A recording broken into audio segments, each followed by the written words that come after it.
Would you like to 10x your productivity and stop feeling so overworked and overwhelmed? Welcome to the Extreme Productivity Podcast with New York Times bestselling author and Inc. 500 entrepreneur, Kevin Kruse. Welcome everyone to the show. Kevin Kruse here, ready to help you again this week to achieve extreme productivity without feeling so stressed out. That's an important part. We want to overcome that feeling of being overwhelmed. It's not just about the productivity. So in the last episode, I mentioned that I'm going to be changing it up a little bit. Most of these episodes have been taken straight from my book, 15 Secrets Successful People Know About Time Management. I talk about the same topics in the book. And for the next, dozen episodes, I want to talk about other people's work, other people's stories, books, and most importantly, answer some questions. So you'll notice a change in format. Now, in this episode, we are going to be talking about The Miracle Morning for Writers, a new book, how to build a writing ritual that increases your impact and your income before 8 a.m. Now, most of you out there, I bet, secretly have that book you've always wanted to write. So maybe this podcast show will be the one to teach you how you can get it done, even if you've got that day job, that nagging day job.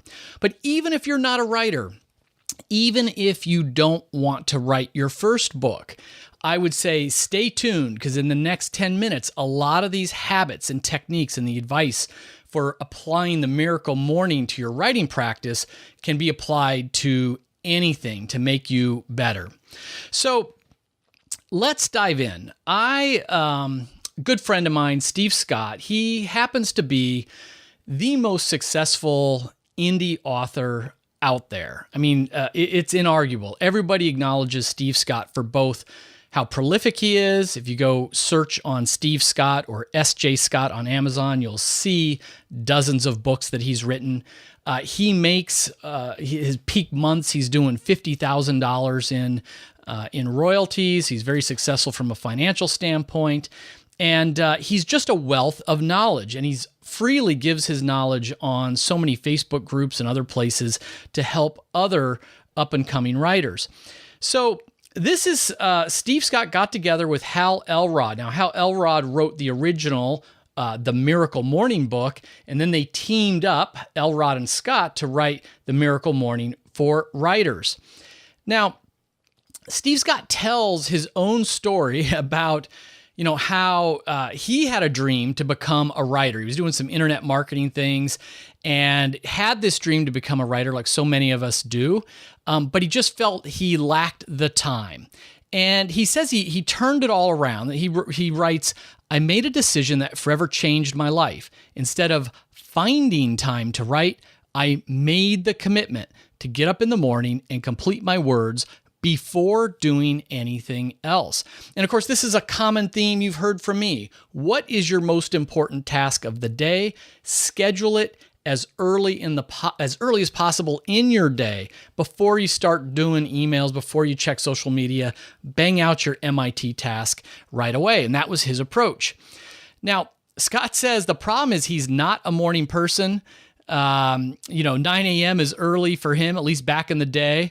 And he struggled with this. And so he learned a lot through the miracle morning process that Hal Elrod put out there to transform his own life. And he's getting up earlier and earlier and adopting many of these rituals.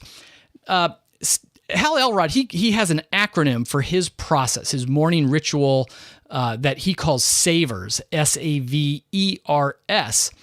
And this is what it stands for. I mean, Hal's basically saying you start your morning with a period of silence.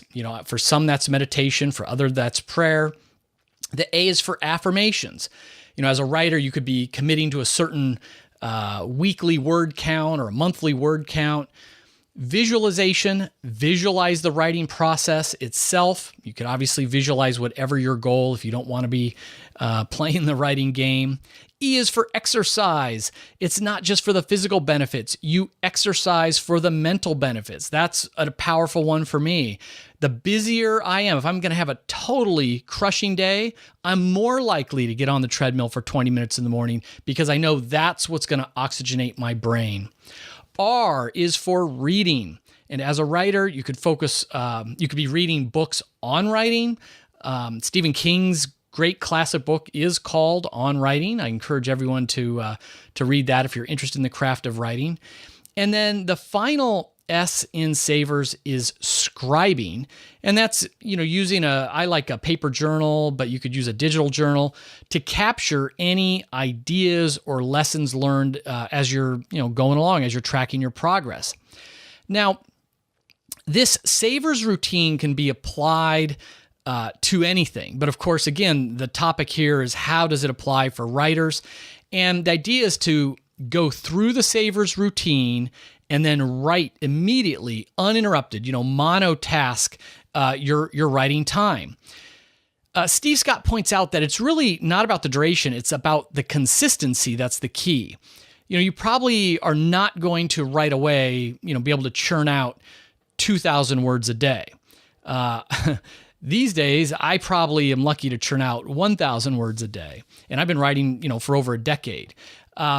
It's better to start and commit to a small number. So that could be, let's break it down. You just might say your path is to create this daily habit to write one sentence a day, or maybe it's one paragraph a day, or maybe it's 100 words a day, but make it so that it seems doable. You're not going to not do it because you don't have the time.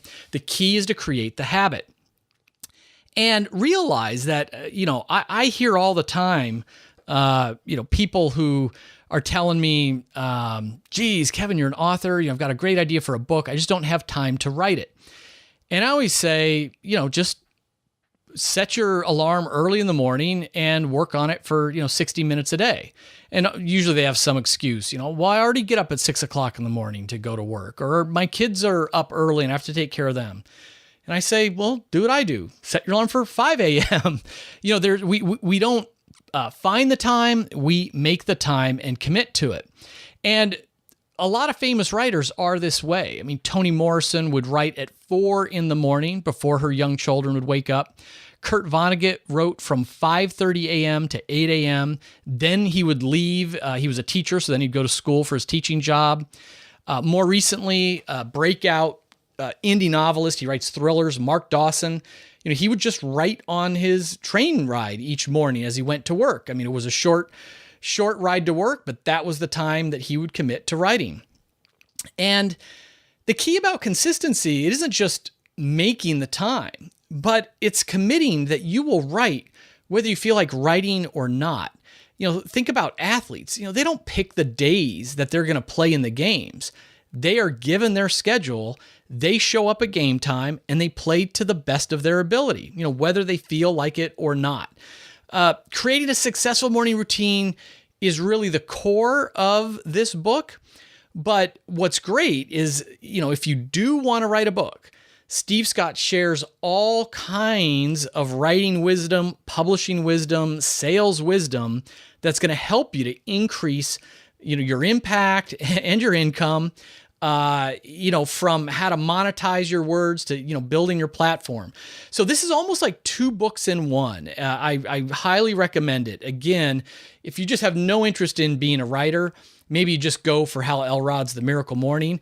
But if you're already a writer or secretly want to write that novel or that biography or that memoir, get this one, The Miracle Morning for Writers. It's a must read. You're going to learn how to create that daily habit, whether you got a day job or not, and you can actually finish your book in a year or less.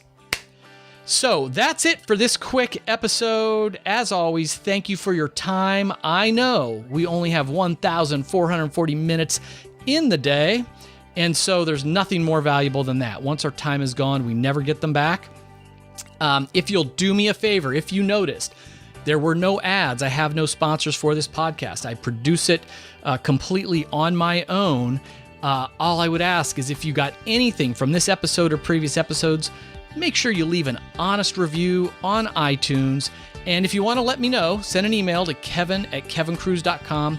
I will send you a thank you gift. Can't promise what it is, but boy, this week I sent out 1440 t-shirts. I sent out autographed books, 1440 stickers. I got all kinds of stuff. So just leave an honest review on iTunes and let me know. Give me your snail mail address, your old-fashioned mailing address, and I'd be happy to ship you out a package. Thanks. Talk to you next week.